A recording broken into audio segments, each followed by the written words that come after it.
धर्म और परंपराओं की देवभूमि माने जाने वाले भारत देश को अपने धार्मिक स्थलों, उसकी खूबसूरती और उनकी महत्ता के लिए विश्व भर में जाना जाता है। लेकिन भारत का पड़ोसी देश नेपाल भी इस मामले में भारत से पीछे नहीं है। नेपाल के बारे में कहा जाता है कि एक समय में वो देश विश्व का एकमात्र हिंदू राष्ट्र रह चुका है। ऐसे में नेपाल में भी एक से बढ़कर एक ऐसे मंदिर हैं जिनकी खूबसूरती देखने लायक होती है। आज हम आपको नेपाल के जिस बेहद प्राचीन और खूबसूरत मंदिर के बारे में बताने जा रहे हैं वो है चंगू नारायण मंदिर। बताया जाता है कि लिच्छवी सम्राट के शासनकाल में राजा हरिदत्त वर्मा ने नेपाल की ऊंची पहाड़ी की चोटी पर इस मंदिर का निर्माण करवाया था। ये मंदिर चंगू नाम के गांव में स्थित है और इसे 325 ईस्वी में बनाया गया था। ये मंदिर चंपक के पेड़ों के घने जंगल से घिरा हुआ है। चौथी शताब्दी में बनाए गए इस मंदिर को भगवान विष्णु के सबसे प्राचीन मंदिरों में से एक गिना जाता है। हालांकि साल 1702 में इस मंदिर को नेपाल की प्रसिद्ध पैगोडा शैली में दोबारा बनवाया गया था, क्योंकि मंदिर में आग लग जाने के कारण इस मंदिर का पूरा नक्शा उसमें जल के राख हो गया था।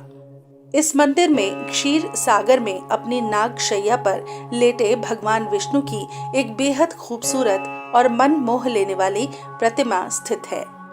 चंगू नारायण मंदिर में विशाल प्रांगण है जिसमें रुद्राक्ष के पेड़ भी लगे हैं। इसके अलावा इस मंदिर के बारे में सबसे अनोखी और दिलचस्प बात यह है कि इस मंदिर को यूनेस्को ने विश्व धरोहर की सूची में शामिल किया हुआ है।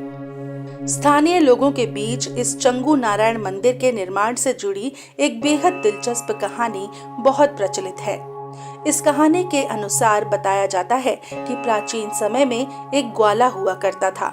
ये ग्वाला एक बार सुदर्शन नाम के एक ब्राह्मण से एक गाय लेकर आया। ये गाय बहुत अधिक मात्रा में दूध देती थी। एक दिन ग्वाला अपनी गाय को चराने के लिए चंगू गांव में ले गया, जहां घास चरते चरते गाय एक पेड़ की छांव में खड़ी हो गई। शाम को जब ग्वाला गाय से दूध निकालने गया तब गाय ने बहुत कम दूध दिया। ऐसा कई दिनों तक चला। गाय चरने के लिए चंगू गांव जाती और फिर कुछ समय के लिए वो पेड़ के नीचे खड़ी हो जाती थी और फिर वापस आकर वो कम दूध देती। इस वजह से अब ग्वाला बहुत परेशान रहने लग गया। एक दिन जब उस ग्वाले से नहीं रहा गया तो वो उस ब्राह्मण के पास दोबारा पहुंचा और अपनी सारी बातें बताई। फिर ग्वाले और ब्राह्मण ने तय किया कि वो छुपकर देखेंगे कि आखिर गाय का दूध रोज जा कहाँ रहा है। अब दोनों ने ठीक ऐसा ही किया और छुपकर देखने लगे, लेकिन यहाँ उन्होंने जो देखा वो बेहद चौंकाने वाला था। दरअसल उन्होंने देखा कि एक बालक गाय के पास आया और उसने गाय का सारा दूध पी लिया। इस बात पर दोनों को बहुत गुस्सा आया। तब उन्होंने सोचा कि शायद ये बालक कोई शैतान हो और ये चंपक का पेड़ ही उसका घर हो। ऐसा सोचकर दोनों ने उस चंपक का पेड़ ही काट डाला।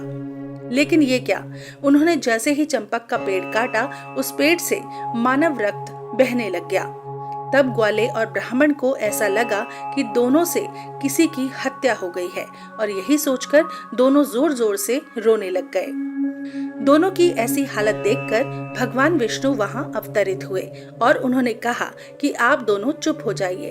आपने कोई पाप नहीं किया है, बल्कि आपने तो स्वयं भगवान विष्णु को एक श्राप से मुक्ति दिलवाई है, जो उन्हें तब लगा था जब गलती से उन्होंने सुदर्शन के पिता की हत्या कर दी थी।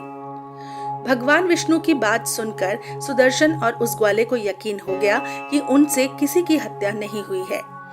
उसके बाद ही दोनों ने उस स्थान को पवित्र स्थान मानकर वहां पूजा करनी शुरू कर दी और कुछ समय बाद वहां एक मंदिर का निर्माण करवाया गया, जिसे अब हम चंगू नारायण मंदिर के नाम से जानते हैं। कहा जाता है कि यही वजह है कि आज भी सुदर्शन नामक ब्राह्मण के वंशज इस मंदिर में पुजारी का काम करते हैं और उस ग्वाले के परिवार वाले इस स्थान की रक्षा करते हैं।